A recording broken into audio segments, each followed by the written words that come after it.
Hello and welcome to Lunchtime Politics. First, the headlines. President Bola Tinubu arrives New York for UN General Assembly. Again, FG invites NLC over union's indefinite strike plan. Meeting expected to hold today. Plus, Bauchi, Jigawa state governments flag up palliative distribution to vulnerable persons and others. Now on to the main news here. President Bola Tinubu has arrived New York in the United States to attend the 78th United Nations General Assembly, which kicks off today, September the 18th, till the 26th. This is the president's first UNGA meeting since he was sworn in as president in May. The theme for this year's meeting is Rebuilding Trust and Reigniting Global Solidarity, Accelerating Action on the 2030 Agenda and its Sustainable Development Goals towards Peace, Prosperity, Progress, and Sustainability for All. According to a statement by the presidential spokesman Ajuri, the president is expected to hold bilateral meetings with various world leaders, including the U.S. President Joe Biden and EU Commission President von der Leyen, in the sidelines of the summit. The president is expected to meet with the global president of Microsoft, Brad Smith, as well as the head of global affairs for Meta Technology, Nick Clegg. He is also expected to deliver his inaugural national statement on the floor of the UN headquarters tomorrow, September the 19th. On the same day, the president will also address American business leaders at the U.S. Chamber of Commerce and Industry and conduct the NASDAQ closing ceremony. Meanwhile, as world leaders convene in New York City this week for the UN General Assembly, there is increased police presence and many changes to the city's operations to ensure the assembly security. Our Washington, D.C. correspondent Maria Bird filed in this report. The 78th UN General Assembly is being met with much expectation from the world, as this assembly marks a crucial milestone in the journey towards achieving the 2030 Agenda. New York City is hosting one of the largest assemblies in recent history, as the focus will be on rebuilding trust and reigniting global solidarity, accelerating action on the 2030 Agenda and its sustainable development goals toward peace, prosperity, progress, and sustainability for all. Heads of state and government and ministers will work to solve some of the world's most challenging global issues to advance peace, security, and sustainable development. New York City Police, Transit Authority, and government officials have been preparing for one of the most high security assemblies in the world. Most of the streets in Midtown Manhattan, New York City, have been blocked off to ensure UN security.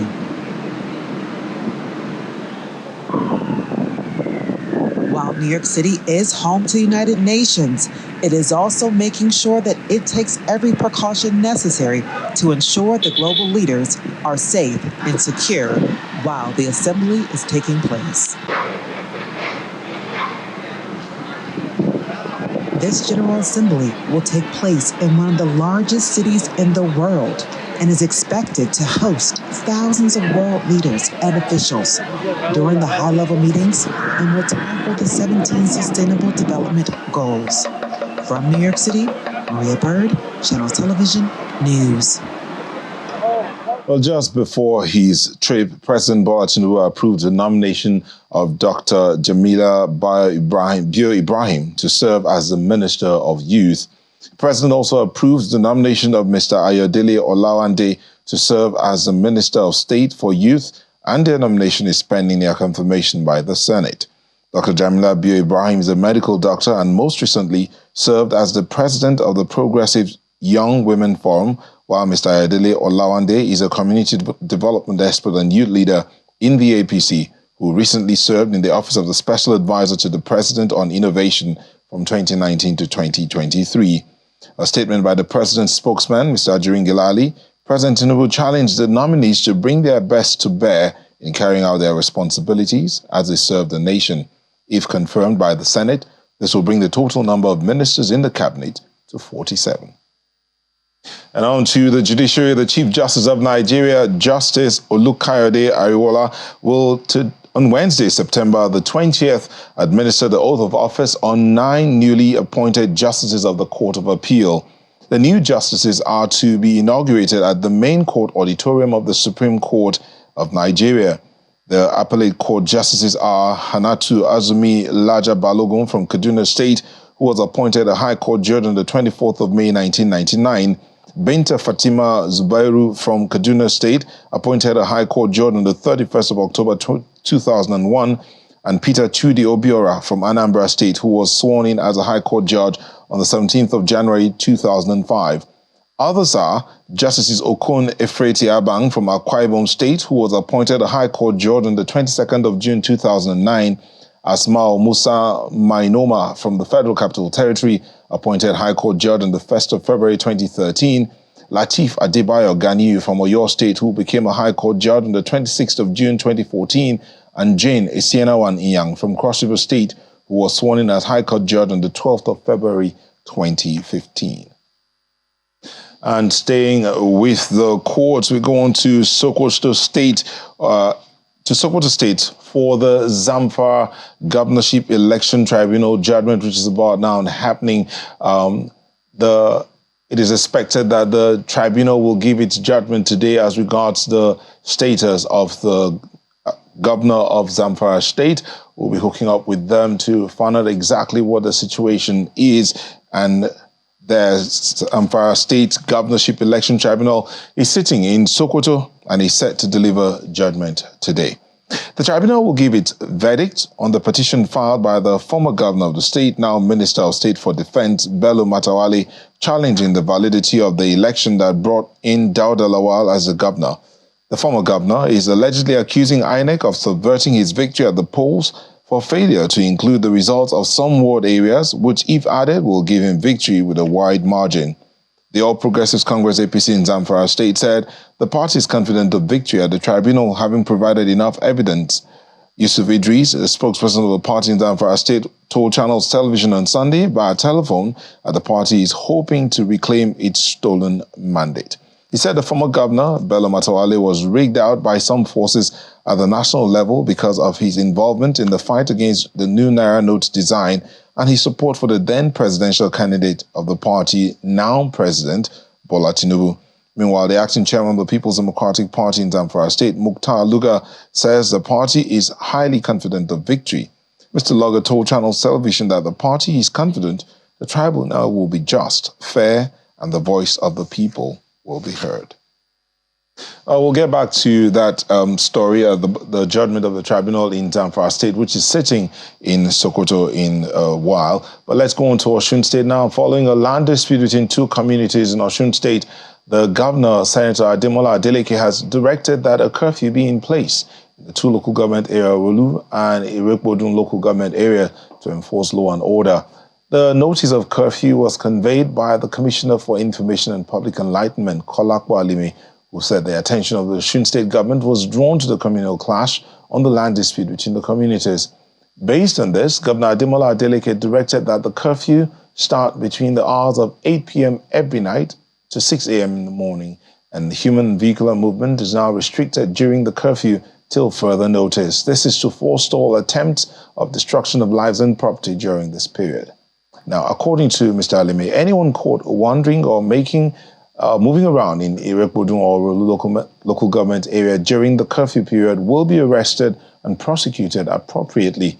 He says the governor is suing for peace between these two local governments and asks that the ethos of peace, love, and unity, which the state is known for, be imbibed. And now joining us to give us more information about the situation in Osun State is the Commissioner for Information and Public Enlightenment, Mr. Alime. Mr. Alime, thank you for joining us on Lunchtime Politics.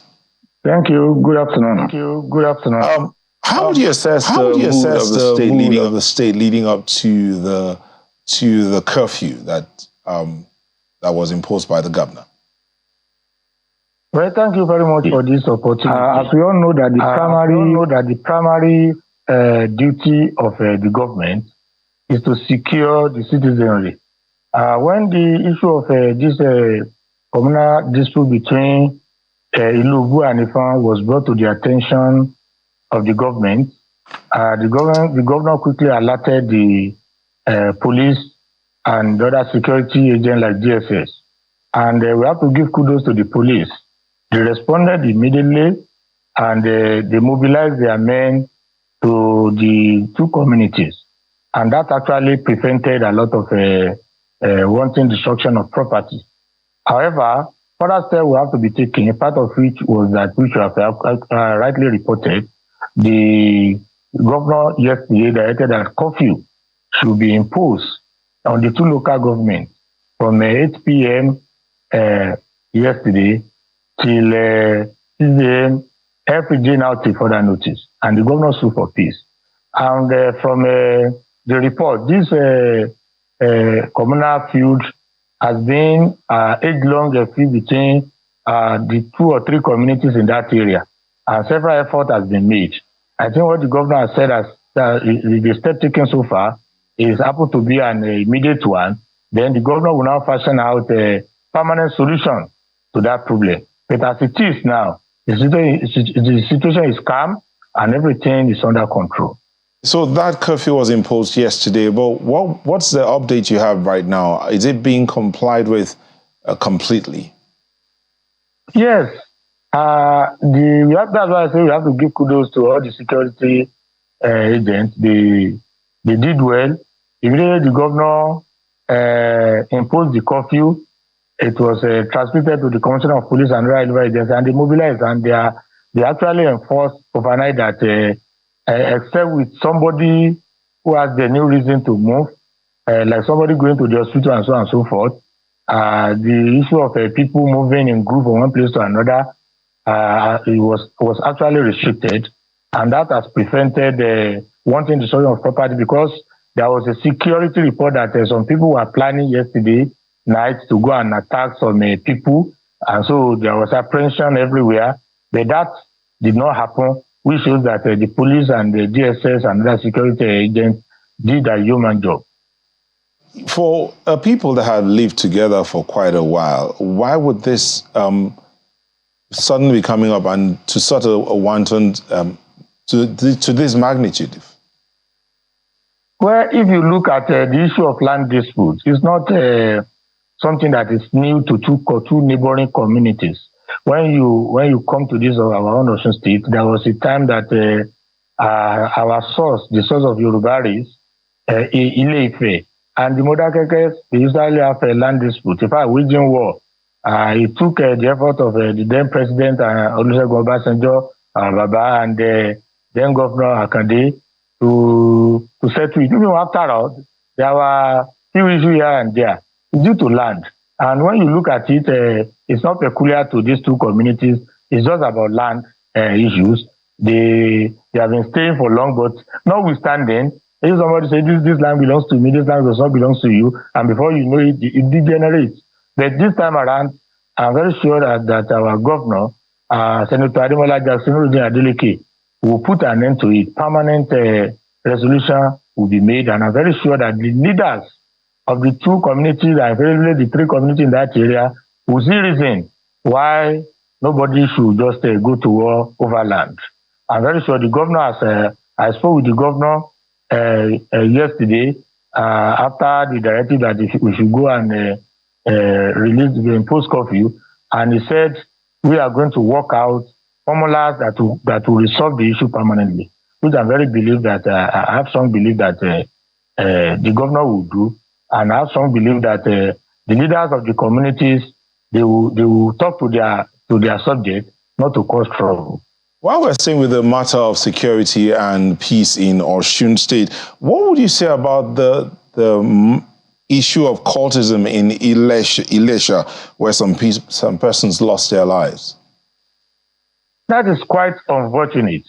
Quite unfortunate. The government is on top of the situation. You know, this issue of court that has degenerated, has extended from our tertiary institutions even up to secondary schools. You see those guys smoking India hems here and there. They want to belong. That's their terminology. So as to do things and get away with it. But this government will not allow that one. And we have to give kudos to the police, as I've stated earlier. They are doing a wonderful job here. They have arrested some people, and the situation is under control.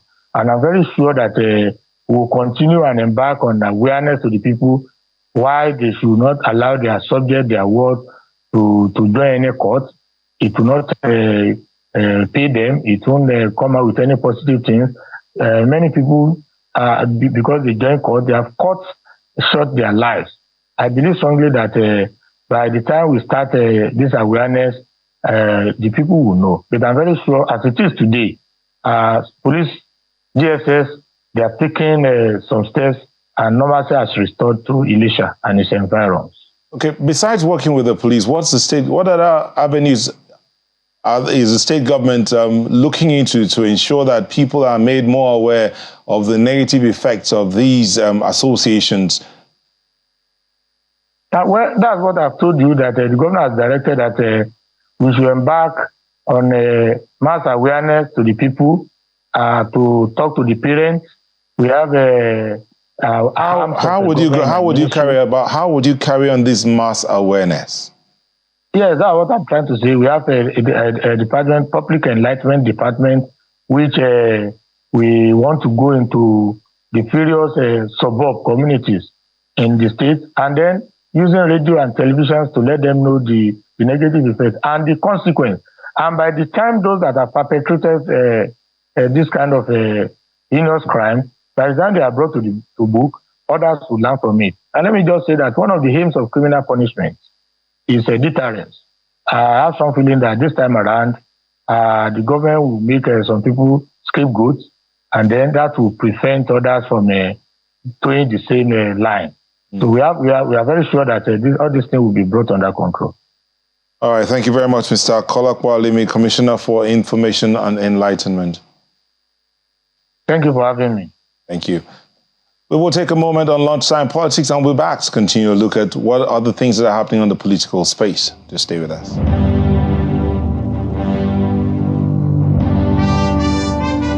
Welcome back. Remember, we told you we'll bring you updates from Zamfara, where the Zamfara Election Petition Tribunal that's sitting in Sokoto State. We understand that the tribunal is currently, the justices of the tribunal are currently reading the judgment, and we will bring you the details of that. The former governor of the state, who is currently the Minister of State for Defense, Bello Matawale, had challenged the validity of the election that brought in Dada Lawal as the governor. The former governor allegedly accused INEC of subverting his victory at the polls for failure to include results of some ward areas, which, if added, will give him victory. The Progressive Congress in Zamfara said the party is confident of victory at the tribunal and having provided enough evidences at the court. They were speaking through Yusuf Idris, who is the spokesperson of the party in the state. Meanwhile, the acting chairman of the People's Democratic Party in Zamfara State, Mukhtar Luga, says the party is highly confident of victory as well. Mr. Luga told Channels Television that the party is confident that the tribunal will be just, fair, and the voice of the people will be heard. Remember that the tribunal is currently reading its judgment. I will bring you those updates as we get them here on Channels Television. We told you earlier that the Nigeria Labour Congress says it is open to meeting with the federal government amid talks surrounding its proposed indefinite nationwide industrial action. According to the report, while the NLC is planning a nationwide strike to shut down owing to the removal of fuel subsidy and the hardship in the country, the Minister of Labour and Productivity, Mr. Simon Lalong, in a statement by the ministry's Director of Press and Public Relations, invited them for discussions. The minister directed the Department of Trade, Union Services and Industrial Relations to convene a meeting with the leadership of the Nigeria Labour Congress for today, September the 18th, 2023.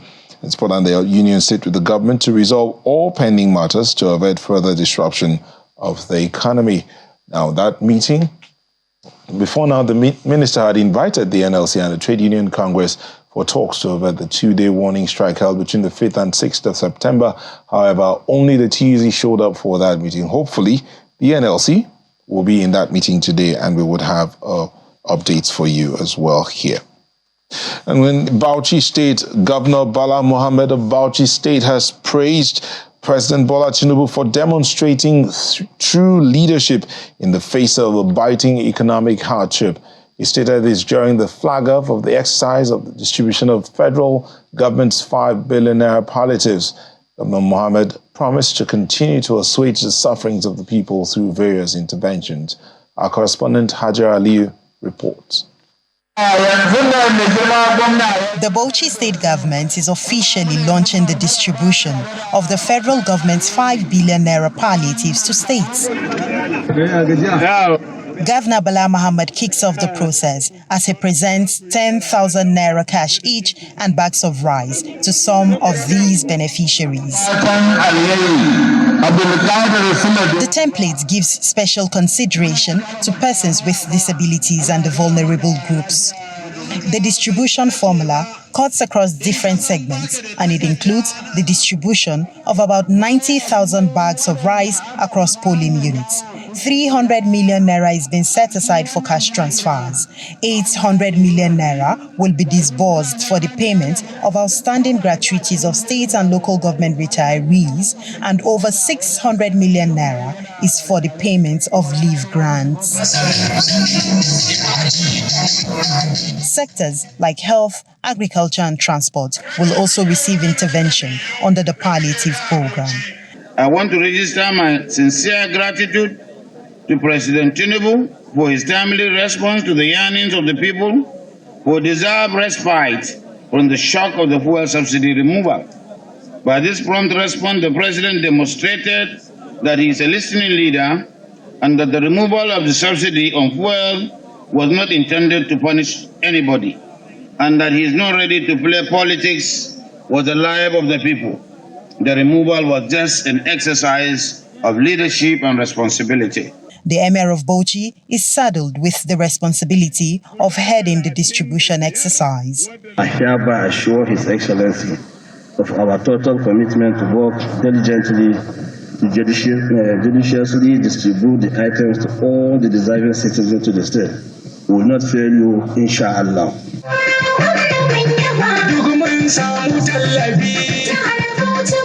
The governor cautioned members of the implementation team against sabotaging the process. Hajara Aliyu, Channels Television News. And in Jigawa State, the government has flagged up the distribution of palliatives as well and cash grants to vulnerable people in the state to cushion the effect of the removal of fuel subsidy. Governor Umar Namadi of Jigawa State said the palliatives would be distributed to 108,000 individuals across the 27 local government areas. Jigawa State, northwest Nigeria, has joined the train of state governments that have commenced the distribution of palliatives following the removal of fuel subsidy. Food items worth 2 billion naira alongside cash grants of 10,000 naira per individual are being distributed to 108,000 beneficiaries. Where 47,412 bags of rice will be shared to the general public according to polling units across the state.